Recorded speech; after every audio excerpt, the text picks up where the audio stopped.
እንደምቆያችሁ ውድ የተማሪ ቤት ወዳጆች ዛሬም በአዲስ ቪዲዮ መጥቻለሁ። የስምንተኛ ክፍል ሶሻል ስተዲ ዩኒት 6 ላይ ያሉ 30 ጥያቄዎችን አውጥቼላችሁ ይዤላችሁ መጥቻለሁ። እነዚህ ጥያቄዎች እንግዲህ በምዕራፍ 6 ውስጥ ያሉትን መሰረታዊ ነጥቦችን እንድታስታውሱ ይረዳችኋል። እንዲሁም ፈተና ላይ ሊመጣ ቢችል ብያሰብኳቸው ናቸው። እነዚህን ጥያቄዎች የሰራችሁ አብራችሁኝ እስከ ቪዲዮ ፍጻሜ እንድትቆዩ ጋብዛለሁ። ላይክ በማድረግ ብትጀምሩ ደስ ይለኛል። በቀጥታ ወደ ፖይንቶቹ እንለፍ። choose a correct answer from the given alternatives ይለናል። እንግዲህ ትክክለኛው ምላሽ ስጡ ነው የሚለው። አንደኛው ጥያቄ what was the immediate cause of the 1896 battle of አድዋ?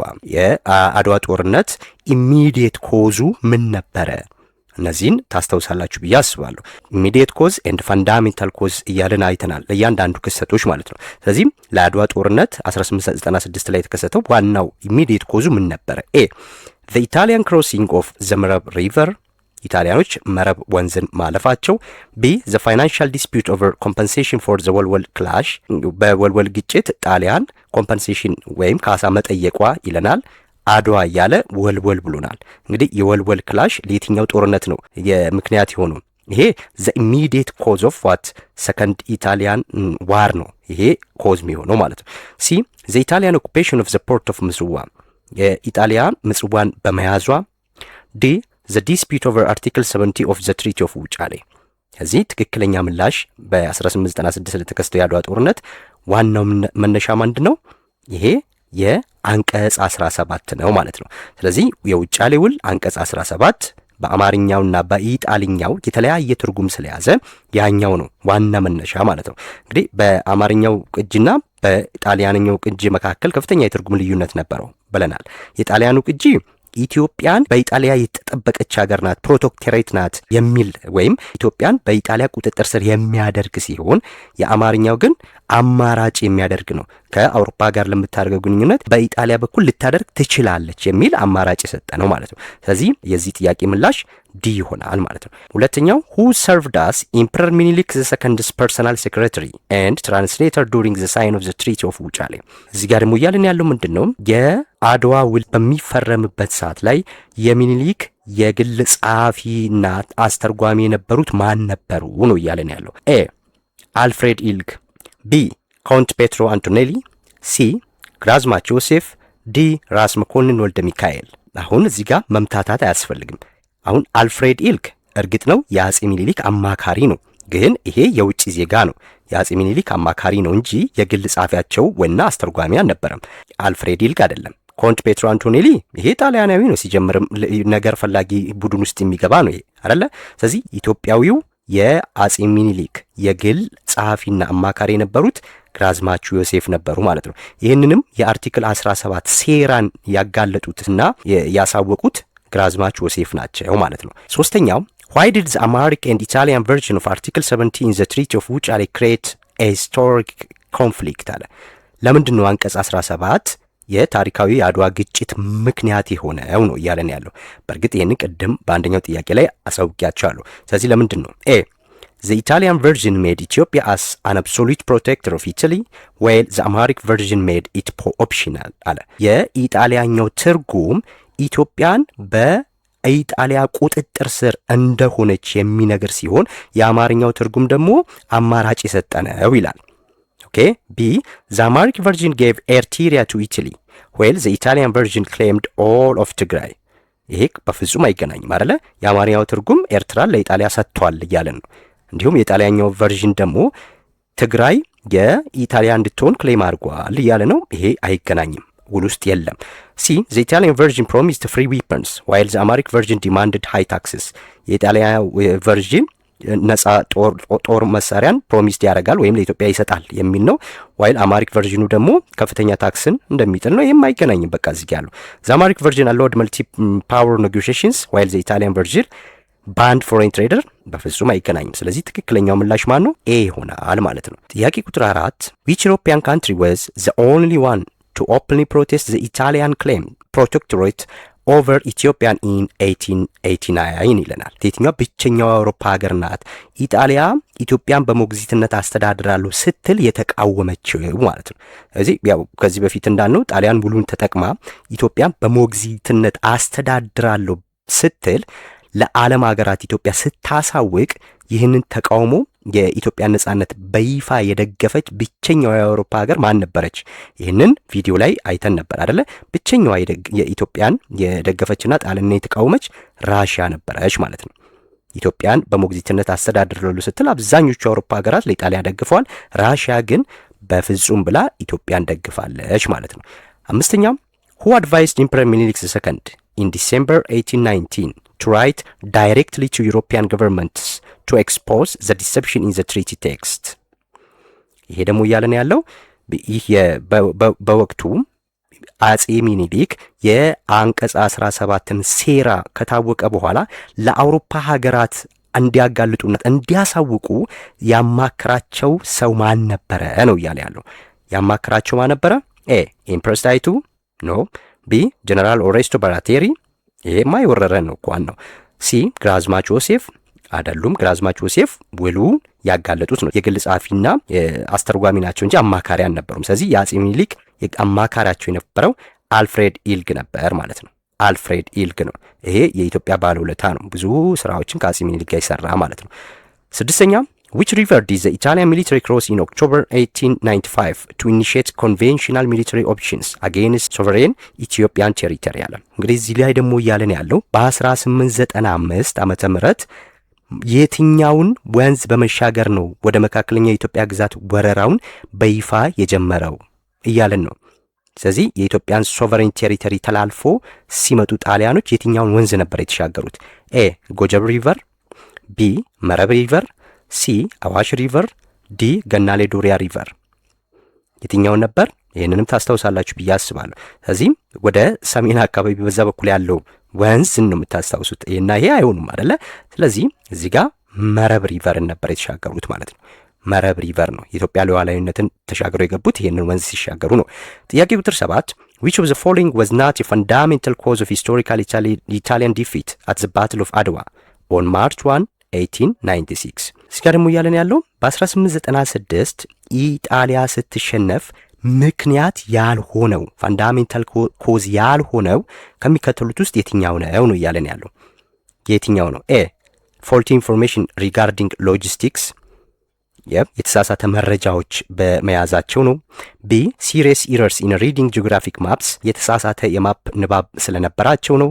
ሲ ኤክስትሪም አንደርስቲሜሽን ኦፍ ዘ ዩኒፋይድ ኢትዮጵያን ፎርስ፣ ለኢትዮጵያ ኃይል የዝቅ ያለ ግምት ስለነበራቸው ነው። ዲ ዘ ሳደን ዲፕሎይመንት ኦፍ ኬሚካል ዊፐንስ ባይ ኢትዮጵያን አርሚ፣ ይሄ ያው ድንገተኛ የኬሚካል መሳሪያዎችን በማሰማራታቸው ነው እያለን ነው። ይሄ ኬሚካል የሚባል መሳሪያ አድዋ ላይ አልነበረም አይደለ? ይሄ በፍጹም ሊሆን አይችልም።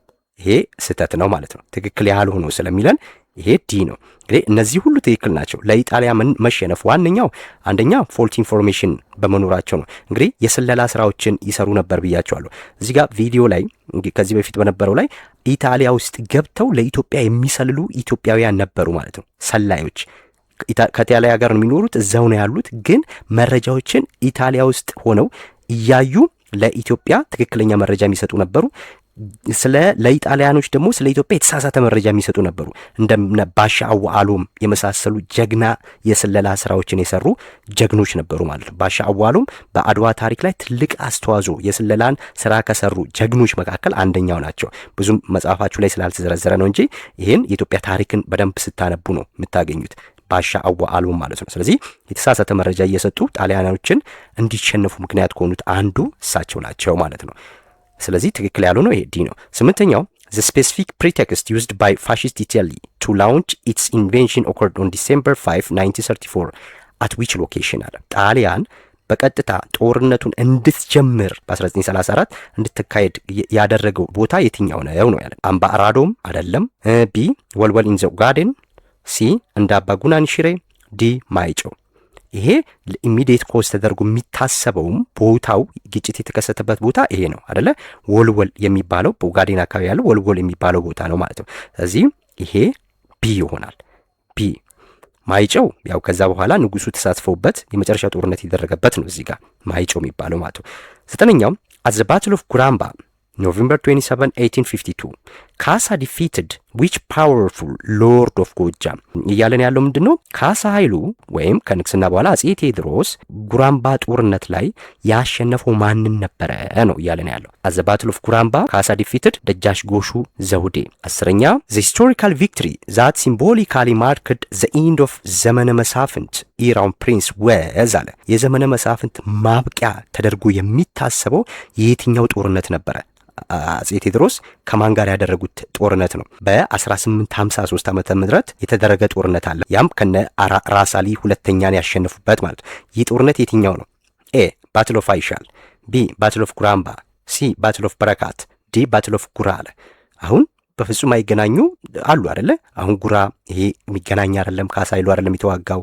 እዚህ ጋር በአፄ ዮሐንስ ሰዓት የተደረገ ነው። ጉራምባ መጀመሪያ ላይ መልሰናል አይደለ? ስለዚህ ጉራምባም አይደለም። ስለዚህ ይሄ የዘመነ መሳፍንት ማብቂያ ተደርጎ የሚታሰበው ኢራ ኦፍ ፕሪንስ ማብቂያ ተደርጎ የሚታሰበው የአይሻል ጦርነት ነው ማለት ነው። ይሄ የአይሻል ጦርነት 1853 ዓመተ ምህረት የተደረገ ነው። ስለዚህ የዘመነ መሳፍንት ማክተሚያና የራሳሊ ሁለተኛ ስልጣን ማብቂያ ተደርጎ በታሪክ ይወሰዳል ማለት ነው። 11 who took the imperial throne immediately after Emperor Theodorus II under the name Emperor ተክለ ጊዮርጊስ። ልትጠየቁ ትችላላችሁ። ብዙ ጊዜ ከአጼ ቴዎድሮስ በኋላ በቀጥታ አጼ ዮሐንስ የመጡ የሚመስለን አሉ። ብዙ ሰዎች እንደዛ የሚመስላቸው። መሀል ላይ ታሪክ የማይነገርለት አንድ ሰው አለ አይደለ? ለ3 ዓመት ኢትዮጵያን የመሩ ማለት ነው። ከአጼ ቴዎድሮስ በኋላ በቀጥታ ስልጣን የተረከቡት ማን ናቸው እያለ ነው። እዚህ ጋር ፍንጭ ሰጥቶናል። በእርግጥ ፈተና ላይ ግን ላይሰጣችሁ ይችላል። ተክለ ጊዮርጊስ የሚባለው ተክለ ጊዮርጊስ በንግስና ስሙ ነው። ከዛ በፊት ማን የሚባለው ነው ያለን። ይህንን ግን ፈተና ላይ ላይሰጣችሁ ይችላል። ስለዚህ እናንተ ከአጼ ቴዎድሮስ በኋላ ቀጥታ ትሮኑን የተረከበው ዘውዱን የተረከበው ማን ነው? ኤ ካሳ ምርጫ ይሄ ዮሐንስ አራተኛ ናቸው። ዋክሹም ጎበዜ ይለናል። የስ ዋክሹም ጎበዜ ተክለ ጊዮርጊስ የሚባሉት ናቸው። የዋክሹም ጎበዜ ይባላሉ።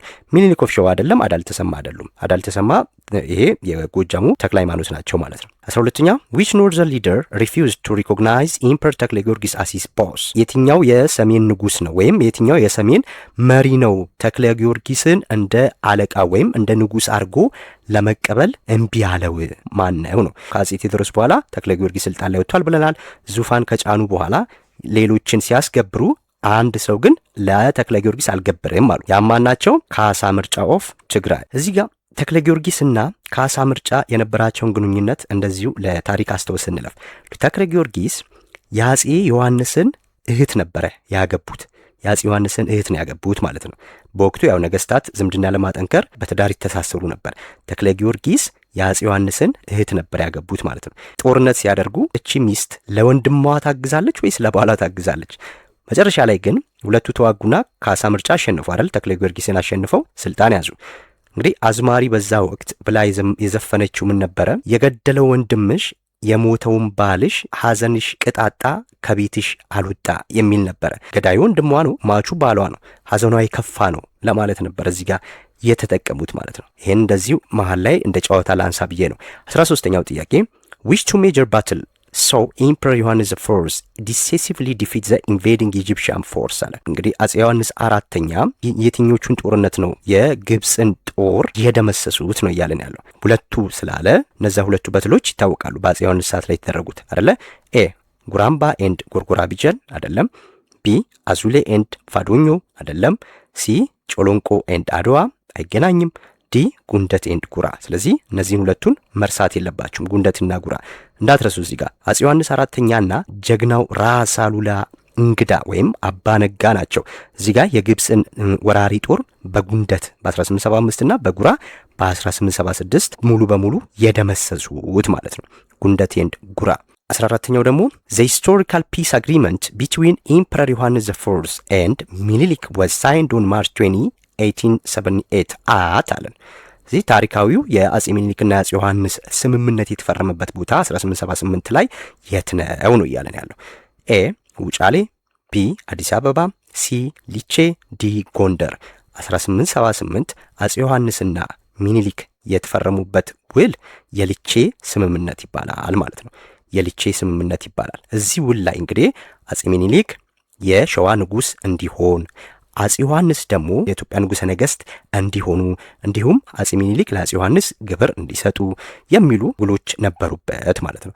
15ኛው ኢን ዘ ዌስተርን ካምፔን ኦፍ ቤንሻንጉል 1897 which local leader made a secret link with ራስ መኮንን to submit peacefully? ወደ ምዕራብ በተደረገው የግዛት ማስፋፋት ወቅት የትኛው የአካባቢ ሊደር ነበረ በድብቅ ከራስ መኮንን ጋር ስምምነት ያደረጉት? እንግዲህ በምዕራብ ቤሻንጉል ላይ 3 ንጉሶችን አይተናል አይደለ? ስለዚህ ከነዛ ከ3ቱ ንጉሶች አንዱ ጦርነቱ እንደማያዛልቅ ሲያቅ ከራስ መኮንን ጋር በሰላም ስምምነትን መሰረቱ ማለት ነው። ሌሎቹ ግን ጦርነት አደረጉና ወደ ሱዳን በሚሰደዱበት ሳይል ላይ ተይዘው መጥተዋል። ያ ንጉስ ማን ነው? ኤ አብድ አልራህማን ሆጀሌ፣ ቢ ሙሐመድ ዋድ ሙሐመድ፣ ሲ ሼክ ሆጀሌ አልሐሰን ኦፍ አሶሳ፣ ዲ ኩምሳ ሞረዳ ይለናል። የትኛው ነው? ሼህ ሆጀሌ አልሐሰን ኦፍ አሶሳ የሚባሉት ናቸው። በቤኒሻንጉል ዘመቻ ወቅት የአሶሳው መሪ ሼህ ሆጀሌ አልሐሰን ከራስ መኮንን ጋር በሚስጥር በመገናኘት በሰላም ለመገበር ስምምነት አድርገዋል ማለት ነው። ሼህ ሆጀሌ አዲስ አበባ ላይ ሸጎሌ የሚባል ቦታ አለ፣ በሳቸው ስም የተሰየመ ነው። ሼህ ሆጀሌ ሸጎሌ። 16 which region put up the longest and stiffest resistance against Minilik's force lasting over 5 years from 1882 up to 1886? እንግዲህ የትኛው ግዛት ነበረ አጼ ሚኒሊክ የግዛት ማስፋፋት በሚያደርጉበት ሰዓት ላይ ከፍተኛ ተቃውሞ የገጠማቸው ኃይል ከየትኛው ነበረ ነው? ኤ ጅማ፣ ቢ ሐረር፣ ሲ አርሲ፣ ዲ ከፋ። ጅማ ላይ እነዚህ የጅማዎቹ በሰላም ነው የገቡት ማለት ነው። ሐረር ላይ ያው በጦርነት ተደረገና ጨለንቆ ላይ ኢምር አብዱላሂ ተሸንፈው ገባ። ይሄ ላይ ብዙም ቆየ ጦርነት አልተደረገም። አርሲና ከፋ ይቀራል። ከፋ ላይ ጋጊሸሪቾ በጣም ሬዚስት አድርጓል የአጼ ሚኒሊክን። ነገር ግን ለ9 ወራት የዘለቀ ሬዚስታንስ ነበር እዚህ ጋር የነበረው። ስለዚህ አርሲው ነበር ማለት የአርሲ ለ5 ዓመት የዘለቀ ነበር። 17 which treaty officially nullified the treaty of ውጫሌ and forced Italy to recognize Ethiopian's absolute sovereignty? እንግዲህ የትኛው ስምምነት ነበረ ኢጣሊያ የኢትዮጵያን ፍጹም ሉዓላዊነት ሪኮግናይዝ እንድታደርግ ያደረገው ውል የትኛው ነው ነው እያለን ያለው? ኤ ዘ ትሪቲ ኦፍ ሊቼ፣ ይሄ አይገናኝም። ሊቼ ስምምነት ዮሐንስና ሚኒሊክ ያደረጉት ነው። ትሪቲ ኦፍ አስመራ በፍጹም ይሄም አይደለም። ትሪቲ ኦፍ አዲስ አበባ፣ ዲ ትሪቲ ኦፍ ለንደን። እዚህ የአዲስ አበባ ስምምነት የሚባለው ነው። ከአድዋ በኋላ የአዲስ አበባ ስምምነት ያደረጉት ማለት ነው። የአዲስ አበባ ስምምነት ላይም ጣሊያን ፍጹም የኢትዮጵያን ሉዓላዊነት አመነችና ተቀበለች ማለት ነው። 18 in 1881 አዳል ተሰማ was crowned as king ተክለ ሃይማኖት and appointed governor of ጎጃም and በ1881 አዳል ተሰማ የነበሩት ንጉሥ ተክለ ሃይማኖት ተብለው በአጼ ዮሐንስ ሲሾሙ የጎጃምና የምን ንጉሥ ነው የተደረጉት? እዚች ጋር አጼ ዮሐንስ ስትራቴጂ ነው የተጠቀሙት አይደለ? ምን አይነት ስትራቴጂ ነው የተጠቀሙት? አጼ ዮሐንስ በወቅቱ የሸዋ ንጉሥ የነበረው ንጉሥ ሚኒሊክ ግዛቱን እያስፋፋ ስለመጣ ሚኒሊክን ለመክታት ብለው ተክለ ሃይማኖትን አዳል ተሰማ የነበረው ስማቸውን ቀይረው ተክለ ሃይማኖት በሚል ንጉሥ አድርጓቸው። አንድ የግዛታቸው የራሳቸው ጎጃም ነበረ። ሁለት ደግሞ ሚኒሊክን እንዲገታላቸው ብለው ወደ ሚኒሊክ ግዛት ውስጥ ነው የላኩት ማለት ነው። የትኛው ነበረ? ከፋ ማለት ነው። የከፋ አስተዳዳሪ አድርገዋቸው ነው የሾሟቸው ማለት ነው። ይሄን እንዳትረሱ። 19 whom did Emperor Yohannes IV use as a counterweight to slow down Minilik's growing power?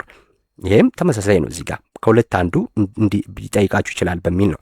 ስለዚህ ማንን ነበረ አጼ ዮሐንስ የሚኒሊክን ኃይል ለመክታት እንደ ተቀናቃኝ አድርገው የሾሙት ነው እያለን ያለው። የሚኒሊክን መስፋፋት እንዲያዘገይ አድርገው የሾሙት ማንን ነው? ኤ ራሱቤ፣ ቢ አዳል ተሰማ ኦፍ ጎጃም፣ ሲ ካውቶና፣ ዲ ሼህ ሆጀሌ። ማንን ነው? አዳል ተሰማ ኦፍ ጎጃምን ነው። 20 as part of the ሊቼ agreement what major title did ሚኒሊክ agree to give up? እንደ ሊቼ አግሪመንት ስምምነት መሰረት አጼ ሚኒሊክ የትኛውን ማዕረግ ላለመጠቀም ነው የተስማሙት? ኤ ኪንግ ኦፍ ሸዋ የሸዋ ንጉስ የሚለውን ላለመጠቀም ነው። ቢ ራስ የሚለውን ላለመጠቀም ነው። ሲ ኪንግ ኦፍ ኪንግስ ኦር ንጉሰ ነገስት። ዲ ደጃዝማች።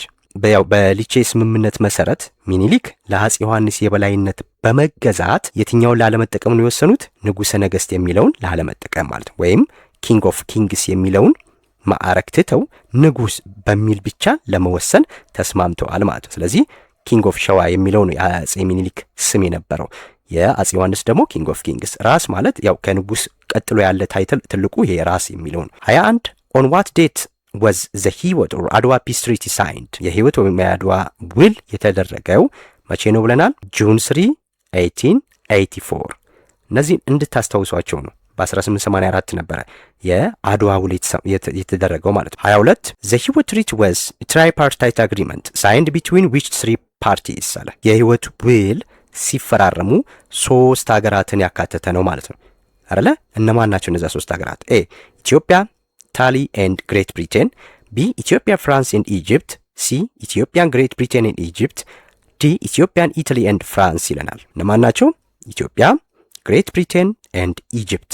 እነዚህ 3 ሀገራት ናቸው የተሳተፉበት ማለት ነው። ምንድን ነው ምክንያቱ የህይወት ትሪቲ ስንል ከዚህ በፊት እንዳልነው በሱዳን ውስጥ ሃይማኖታዊ መልክ ያለው ማህዲስት የሚባሉ ሱዳን ውስጥ ተቋቁመው ነበር አይደለ? ስለዚህ በወቅቱ ደግሞ ሱዳንን ግሬት ብሪቴንና ግብጽ ይዛ ስለነበር የግብጽ ወታደሮችን ዙሪያውን ከበቡ ማለት ነው እነዚህ ማህዲስቶች። ስለዚህ እንግሊዝ ደግሞ እነዚህን ማህዲስቶችን አሸንፋ ወይም እነዚህን ማህዲስቶችን ገታ የግብጽ ወታደሮችን ከማህዲስቶች እጅ እንድታወጣላት ኢትዮጵያን የፈለጉት ማለት ነው።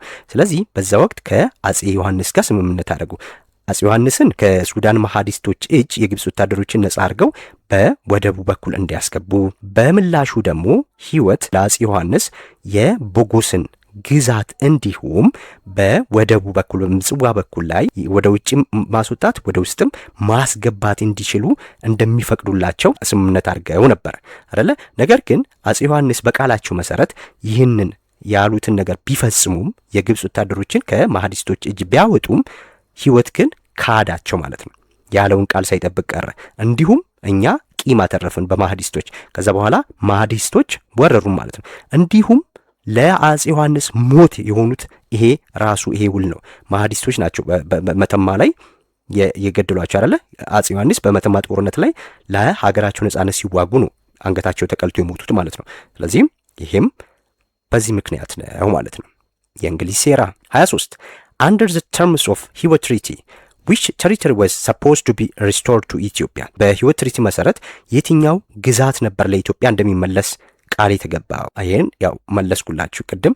ቦጎስ የሚባለው ነበረ ማለት ነው። ቦጎስ 24 who was the famous governor of መረብ መላሽ who issued an ultimatum demanding immediate Italian evacuation from ዊሃ and ዙላ። ምን እያለ ነው እዚህ ጋር? በወቅት የመረብ መላሽ አስተዳዳሪ የነበረውና ኢጣሊያኖች ከዊሃና ከዙላ በፍጥነት እንዲወጡ ከባድ ማስጠንቀቂያ ሰጥቷቸው የነበረው የመረብ መላሽ አስተዳዳሪ ማን ነበረ ነው እያሉ ያለው። ኢጣሊያኖች እጅግ በጣም የሚፈሩት የኢትዮጵያ ወታደር ራስ አሉላ እንግዳ ነበር። ስለዚህ ጣሊያኖች ይህንን ዊሃና ዙላ የሚባሉ ግዛቶችን ለቀው እንዲወጡ በአፋጣኝ ማስጠንቀቂያ አልቲማተም ሲል እሱን ነው የሚነግረው ማለት ነው። ከባድ ማስጠንቀቂያ ሰጥቷቸው የነበረው አሉላ እንግዳ ነው። ራስ አሉላ እንግዲህ ጀግና የኢትዮጵያ ወታደር ነው። ብዙ ድሎችን ያስመዘገበ ነው። ጉራና ጉንደት ላይ ግብጾችን ድል አድርጓል። ዶጋሊ ላይ ልክ እንደዚሁ ኢጣሊያኖችንም ለምስክርነት ሳይበቁ ሙሉ ፈጅቷቸዋል። እንዲሁም ከዛም አልፎ አድዋ ላይም ተዋግቷል። ራስ አሉላ እንግዳ ኦር አባ ነጋ ማለት ነው። 25 on what exact date did the historical battle of ዶጋሊ take place? ዶጋሊ ጦርነት የተደረገው በየትኛው ዓመተ ምህረት ነው እያለን ያለው። ዶጋሊ እንግዲህ የተደረገው በራስ አሉላ እንግዳ አማካኝነት ነው። የኢትዮጵያ የጦር መሪ የተዋጉት ደግሞ ኢጣሊያኖች ናቸው። ለምስክርነት ሳይበቁ 500 የኢጣሊያ ወታደሮችን ዶጋመድ አደረጋቸው ማለት ነው። መቼ? ጃንዋሪ 26 1887። 26 during the early modern period which European superpower allied with the Christian Highland Kingdom of Ethiopia። እንግዲህ ኤርሊ ሞደርን ፔሪድ ሲል ወደ 16ኛው ክፍለ ዘመን አካባቢ ነው። ስለዚህ በዚህ ክፍለ ዘመን መጀመሪያ ላይ ከክርስቲያን የደጋ መንግስት ጋር ወታደራዊ ትብብርና ጥምረት ፈጥራ የነበረችው ማናት? ኤ ግሬት ብሪቴን፣ ቢ ፍራንስ፣ ሲ ፖርቹጋል፣ ዲ ኢታሊ። ፖርቹጋል ነበረች ማለት ነው። 27 in response to the Portuguese arrival at ምጽዋ the Ottoman Turks advanced their interest by occupying which two strategic ports። እንግዲህ የኦቶማን ቱርኮች የፖርቹጋሎችን ተጽዕኖ ለመቋቋም ሲሉ ምላሽ የሰጡት የትኛዎቹን ወደቦች በመያዝ ነበረ? ከዚህ በፊት ይህንንም ብለናል። 2 ወደቦችን ይዘው የፖርቹጋሎችን ተጽዕኖ ለመቋቋም ምላሽ የሰጡት 2 ወደቦችን በመያዝ ነበር ማለት ነው። እነዚያ 2 ወደቦች እነማን ናቸው? ኤ አሰብ ኤንድ ዜላ፣ ቢ ስዋኪን ኤንድ ዜላ፣ ዲ ታጁራ ኤንድ በርበራ፣ ዲ ምጽዋ ኤንድ ጅቡቲ አለ። ስለዚህ እነዛ 2 ወደቦች አንደኛው ስዋኪን ነበረ። ስዋኪን እቺ ሱዳን ማለት ነው። ከዛን የዘይላ ወደብ ሱዳንና ሶማሌ ነው። እነዚህን ወደቦች በመያዝ ነበር ምላሽ ለመስጠት የሞከሩት ማለት ነው። 28 at the battle of Wad Kaltabu 1837 which Ethiopian leader defeated the Egyptian force inside Sudanese territory? A. ደጃዝማች ማሮ ኦፍ ቋራ B. ደጃዝማች ክንፉ ኦፍ ቋራ C. ደጃዝማች ውቤ ኦፍ ሰሜን D. ካሳ ኃይሉ። ማናቸው? ደጃዝማች ክንፉ ኦፍ ቋራ ማለት ነው። ስለዚህ የቋራው ደጃዝማች ክንፉ ነበሩ። በ1837 ዓ.ም የግብፅን ጦር እስከ ሱዳን ድንበር ዘልቀው በመግባት በዋድ ካልተቡ ጦርነት ላይ ያሸነፉት ማለት ነው። 29 in late 1875 the eastern Egyptian column led by Werner Musinger was completely wiped out by the local population of which region? እጅግ የሚያኮራው የኢትዮጵያ ታሪክ ውስጥ አንዱ ይሄ ነው። እንግዲህ ግብጾች በተለያየ አቅጣጫ ኢትዮጵያ ለመውረር ሞክረው ነበር። በወርነር ሙዚንጀር ሲመራ የመጣው ጦር በምስራቅ በኩል ገብቶ ነበር። ስለዚህ በምስራቅ በኩል ሲገባ ይህንን የወርነር ሙዚንጀርን ጦር ሙሉ በሙሉ ዶግ አመድ ያደረጉት ማን ነበሩ? የአፋር ህዝብ ነበሩ አይደለ? አፋር ፒፕል ኦፍ ታጁራ የአፋር ህዝብ ነበር ማለት ነው። በታጁራ በኩል ነው የመጡት ማለት ነው። ስለዚህ በታጁራ በኩል የመጣውን የግብፅ ምስራቃዊ ጦር በጀግናው የአፋር ህዝብ ዶግ አመድ ሆነ ማለት ነው። መቼ? 1875 ዓመተ ምህረት ሙሉ በሙሉ ተደመሰሱ ማለት ነው። ክብር ለአፋር ህዝብ ይሁን። 30 which of the following was fundamental cause of Ethio-Egyptian war? ከሚከተሉት ውስጥ የትኛው በኢትዮጵያና በግብፅ ጦር መካከል ሲደረግ ዋና ምክንያት የነበረው ምንድነው ነው? A. Ethiopian national feeling to restore lost territories and gain sea access. B. Egyptian desire to help Italy occupy Mitsuwa. C. The sign of the Treaty of Wuchale. D. Religious agreement between the two nations ይለናል። ስለዚህ ዋናው የሁለቱ ጦርነት ምክንያት የሆነው ይሄ ኤ ነው ማለት ነው። ምን ማለት ነው? ኢትዮጵያ እንግዲህ ዋና ፍላጎት የነበረው በግብፅ የተወሰዱባትን መሬቶች እንደ ቦጎስ አይነት መሬቶችን ማስመለስ እንዲሁም ታሪካዊ ይሁን ይሄ የባህር በር ማግኘት ፍላጎት ነው። ግብፅ ደግሞ የግብፅ ፍላጎት ደግሞ የአባይን ወንዝ መቆጣጠር ነበር ማለት ነው። ስለዚህ ይህ የመሰረታዊ የጥቅም ግጭት ነው ለጦርነት ምክንያት የሆነው። ሁልጊዜም ግብፅ ከኢትዮጵያ ጋር የምትጣለው የአባይን ምንጭ ለመቆጣጠር ህልም ስለነበራት ነው። ኢትዮጵያ ደግሞ የወሰደችባትን ድንበሮች ለማስመለስ የተደረገ ጦርነት ነበር ማለት ነው። እነዚህ 30 ጥያቄዎች እንግዲህ ከቻፕተር 6 ላይ ናቸው። ቻፕተር 6 ላይ እኚህ ብቻ ናቸው ማለት ሳይሆን ሌሎችም አሉ፣ ግን ቪዲዮ ስለሚረዝም በ30 በዚህ መልኩ አቅርቤላችኋለሁ ማለት ነው። በቀጣይ ከዚህ በኋላ ባሉት ቀናት ጥያቄዎችን እያዘጋጀውላችሁ ጥያቄዎችን እየሰራን የረሳችኋቸውንም እያስታውሳችሁ ትሄዳላችሁ ማለት ነው። ከናንተ የሚጠበቀው ላይክ፣ ሼር፣ ሰብስክራይብ ማድረግ ነው። እንዲሁም በኮሜንት ምን እንደምሰራላችሁ የትኞቹ ቻፕተሮች ላይ ጥያቄ እንዳወጣላችሁ እንደምትፈልጉ አሳውቁኝ። በቀጣይ እስከምንገናኝ ባይ ባይ።